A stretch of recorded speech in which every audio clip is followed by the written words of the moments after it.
Hello everyone, स्वागत है आप लोग का जीके वाई वीके के नए क्लास में। तो आज हम लोग देखने वाले हैं जीके का टॉप 30 प्रश्न। तो आप लोग क्लास के अंत तक बने रहिएगा। इसमें टोटल 30 प्रश्न होने वाला है जीके का। तो आप लोग वीडियो को पूरा अंत तक देखिएगा और आप लोग आंसर मेरे साथ देते रहिएगा। तो चलिए प्रश्न नंबर 1 देखते हैं। प्रश्न है, चंपारण सत्याग्रह महात्मा गांधी ने किस वर्ष शुरू किया? आप लोग बताइएगा। तो इसका आंसर हो जाएगा ऑप्शन नंबर बी। ठीक है, 1917 ईस्वी में महात्मा गांधी ने चंपारण सत्याग्रह शुरू किया था। तो ऑप्शन आप लोगों को बी इसका सही आंसर देना है। चलिए आगे चलते हैं और अगला प्रश्न, अब 2 नंबर प्रश्न को देखिए और बताइएगा आप लोग इसका सही आंसर क्या होगा। तो आप लोग 2 नंबर प्रश्न देखिएगा। प्रश्न है, नीलगिरी की पहाड़ियाँ किस राज्य में स्थित है? बताइएगा। तो आप लोगों को बताना है, आप लोग बताइएगा कि नीलगिरी की पहाड़ियाँ तमिलनाडु राज्य में स्थित है। तो इसका आंसर ऑप्शन आप लोग सी सही कीजिएगा, जो कि 100% सही होने वाला है दोस्तों। चलते हैं अब अगला प्रश्न देखते हैं। 3 नंबर प्रश्न को देखिएगा और बताइएगा। 3 नंबर प्रश्न क्या है, पढ़िए। विटामिन सी की कमी से कौन सा रोग होता है? तो आप लोगों को बताना है विटामिन सी के कारण कौन सा रोग होता है। तो आप लोग बताइएगा सकरवी। ठीक है, तो इसका सही आंसर हो जाएगा ऑप्शन नंबर बी। इसका सही आंसर कीजिएगा आप लोग, जो कि 100% सही होने वाला है दोस्तों। चलते हैं अब अगला प्रश्न। 4 नंबर प्रश्न देखिए और बताइएगा आप लोग। 4 नंबर प्रश्न है, भारतीय संविधान में न्यायिक पुनर्विवेचन की अवधारणा कहाँ से ली गई? बताइएगा आप लोग। पढ़िए ऑप्शन को, ब्रिटेन से या अमेरिका या ऑस्ट्रेलिया या आयरलैंड से। तो आप लोगों को जल्दी से बताना है। तो आप लोग क्या बताइएगा? इसका सही आंसर होगा अमेरिका से। ठीक है दोस्तों, तो अमेरिका से लिया गया था न्यायिक पुनर्विवेचन की अवधारणा। तो इसका सही आंसर आप लोग ऑप्शन बी को सही कीजिएगा। आगे चलते हैं और अगला प्रश्न देखिएगा। 5 नंबर प्रश्न क्या है, पढ़िए और बताइए। प्रश्न है, राष्ट्रीय आय का आकलन भारत में कौन करता है? बताइएगा आप लोग। तो इसका आंसर हो जाएगा, क्या होगा? Option number D. ठीक है, केंद्रीय संज्ञानिकी संगठन करता है राष्ट्रीय आय का आकलन। तो ऑप्शन आप लोग क्या दीजिएगा? ऑप्शन आप लोगों का इसमें डी सही होने वाला है, जो कि 100% आप लोग सही दीजिएगा आंसर। अब अगला प्रश्न देखिएगा। 6 नंबर प्रश्न को पढ़िए और आप लोग आंसर दीजिएगा। 6 नंबर प्रश्न है, डेविस कप किस खेल से संबंधित है? बताइएगा दोस्तों। क्रिकेट से या टेनिस से या हॉकी से या फुटबॉल से? तो आप लोग क्या बताइएगा? संबंधित है या टेनिस से। ठीक है, डेविस कप संबंधित है टेनिस से। तो आप लोगों का ऑप्शन नंबर बी याद रखिएगा, टेनिस। आगे चलते हैं और अगला प्रश्न अब देखते हैं। 7 नंबर प्रश्न को पढ़िएगा और आप लोग बताइएगा। 7 नंबर प्रश्न है, रॉक सेल किस प्रकार की चट्टान है? बताइए। आग्नेय या कायांतरित या अवसादी या कृत्रिम? तो आप लोगों का क्या आंसर होगा? इसका सही आंसर आप लोग दीजिएगा। रॉक सेल एक प्रकार का अवसादी चट्टान है। ठीक है, तो ऑप्शन आप लोगों का इसका सही होगा ऑप्शन नंबर सी। आप लोग इसमें सही कीजिएगा, जो कि 100% सही होने वाला है। अब 8 नंबर प्रश्न देखते हैं। 8 नंबर प्रश्न है, गुरु शिखर कहाँ स्थित है? बताइएगा। तो गुरु शिखर स्थित है राजस्थान में दोस्तों। तो आप लोगों को ऑप्शन नंबर सी सही कीजिएगा, राजस्थान में स्थित है गुरु शिखर। अगला प्रश्न देखते हैं अब 9 नंबर प्रश्न को देखिए और बताइए। प्रश्न है, भारत में पंचायती राज व्यवस्था राज्य में सबसे पहले कहाँ लागू हुआ? बताइए। तो देखिए, भारत में पंचायती राज की व्यवस्था सबसे पहले लागू हुआ था राजस्थान में। ठीक है, तो आप लोगों का ऑप्शन ए सही होगा, राजस्थान में सबसे पहले पंचायती राज व्यवस्था लागू हुआ था। अगला प्रश्न अब देखते हैं 10 नंबर प्रश्न है, गंगा डॉल्फिन को भारत के किस नाम से जाना जाता है? तो डॉल्फिन में गंगा जो है उसको नदी यानी कि नदी डॉल्फिन के नाम से जाना जाता है। तो ए इसका सही आंसर दीजिएगा आप लोग, जो कि 100% सही होने वाला है। आगे चलते हैं अब 11 नंबर प्रश्न देखिए और बताइए। प्रश्न है, भारत का पहला उपग्रह कौन सा है? बताइएगा आप लोग। तो आप लोग इसका आंसर दीजिएगा आर्यभट्ट। ठीक है, भारत का पहला उपग्रह का नाम है आर्यभट्ट। तो ऑप्शन ए इसका सही आंसर होने वाला है। आगे चलते हैं अब 12 नंबर प्रश्न देखिए और बताइए। प्रश्न है भारत का पहला महिला राष्ट्रपति कौन थे, बताइएगा। तो इसका आंसर हो जाएगा प्रतिभा देवी पाटिल। ठीक है दोस्तों, ऑप्शन ए इसका सही आंसर दीजिएगा, जो कि भारत की पहली महिला राष्ट्रपति थी। अब देखिएगा 13 नंबर प्रश्न क्या है, भारत का सबसे लंबा नदी पुल कौन सा है। 13 नंबर का आप लोग आंसर क्या दीजिएगा, तो आप लोग दीजिएगा ऑप्शन ए। ठीक है, भारत और पाक मित्रता पुल। ठीक है, तो ऑप्शन ए इसका सही आंसर होने वाला है। आगे चलते हैं। अब 14 नंबर प्रश्न देखिए और बताइए। प्रश्न है भारत में सूक्ष्म वित्त योजना की शुरुआत किसने की, बताइएगा। तो इसका आंसर हो जाएगा नाबार्ड। ठीक है, नाबार्ड ने सूक्ष्म वित्त योजना की शुरुआत की थी। तो ऑप्शन आप लोगों का इसमें बी सही होगा दोस्तों। आगे चलते हैं। अब 15 नंबर प्रश्न देखिए और बताइए। 15 नंबर प्रश्न क्या है, पढ़िएगा। प्रश्न है मंसूरी हिल स्टेशन किस राज्य में स्थित है, बताइएगा।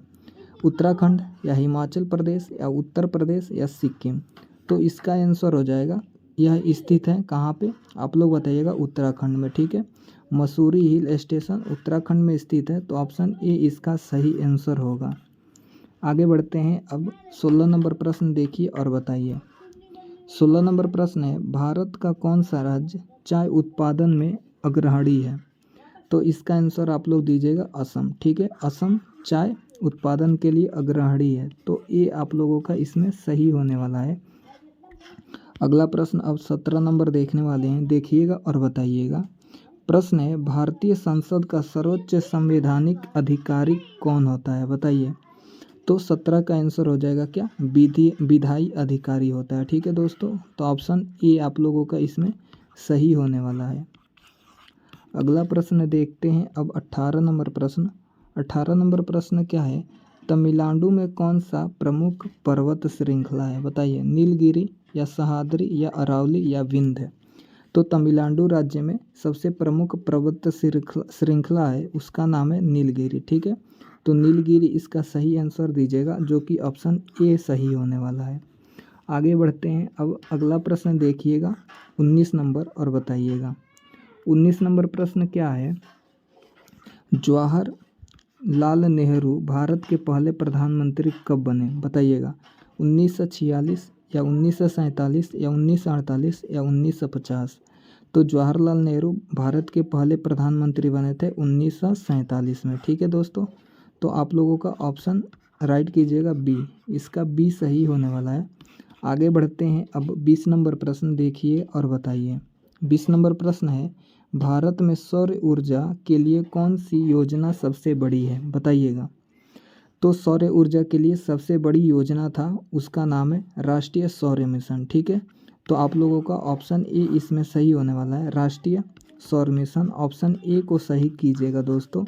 आगे बढ़ते हैं। अब अगला 21 नंबर प्रश्न हम लोग देखने वाले हैं और आप लोग बताइएगा इसका आंसर। तो 21 नंबर प्रश्न है राष्ट्रीय पद के लिए न्यूनतम आयु क्या है, बताइए। 35 या 30 या 40 या 45। तो राष्ट्रपति पद के लिए न्यूनतम आयु होती है 35 वर्ष। ठीक है, तो आप लोगों का ऑप्शन ए सही कीजिएगा इसमें, जो कि 100% आप लोग सही आंसर दिए होंगे। चलते हैं। अब 22 नंबर प्रश्न देखिए और बताइए।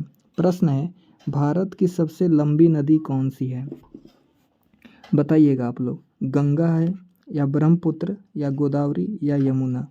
तो देखिए भारत की सबसे लंबी नदी का नाम है गंगा नदी। ठीक है दोस्तों, भारत की सबसे लंबी गंगा नदी है और इसकी टोटल लंबाई है 2525 मीटर। ठीक है, 2525 मीटर है। तो आप लोग याद रखिएगा, सर्वाधिक यूपी से होकर गुजरती है, तो यह भी आप लोगों को पता होना चाहिए। चलते हैं। अब अगला प्रश्न देखते हैं।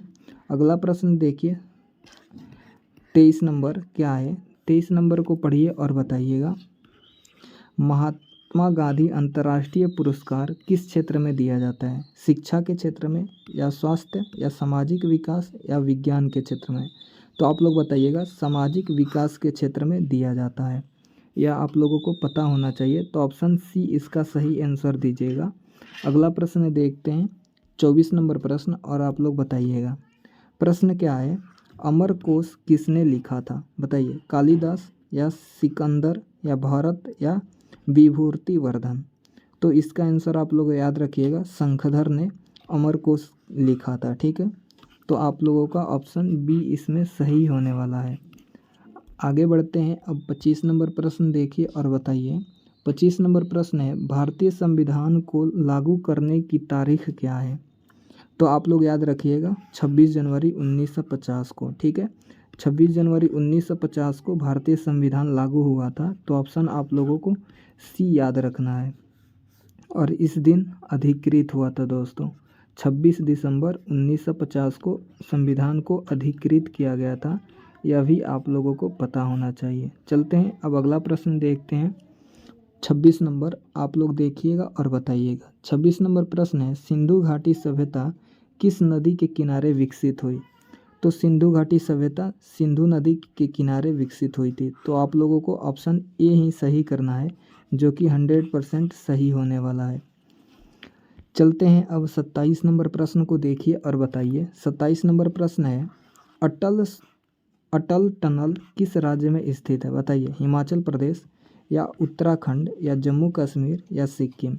तो आप लोगों का आंसर आना चाहिए, जल्दी से बताइएगा। तो आप लोग बताइएगा अटल टनल स्थित है हिमाचल प्रदेश राज्य में। ठीक है, तो आप लोगों का ऑप्शन ए इसमें सही कीजिएगा।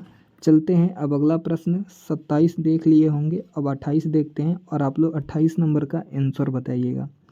28 नंबर प्रश्न है, भारत में राष्ट्रीय खेल दिवस कब मनाया जाता है? बताइएगा दोस्तों, 28 अगस्त या 27 अगस्त या 29 अगस्त या 30 अगस्त? तो आप लोग बताइएगा। 29 अगस्त को राष्ट्रीय खेल दिवस मनाया जाता है। यह मनाया जाता है किसके जन्मदिन पे? तो मेजर ध्यानचंद खेल जो था, मेजर ध्यानचंद जो खिलाड़ी थे उनके नाम पर। तो आप लोग याद रखिएगा, मेजर ध्यानचंद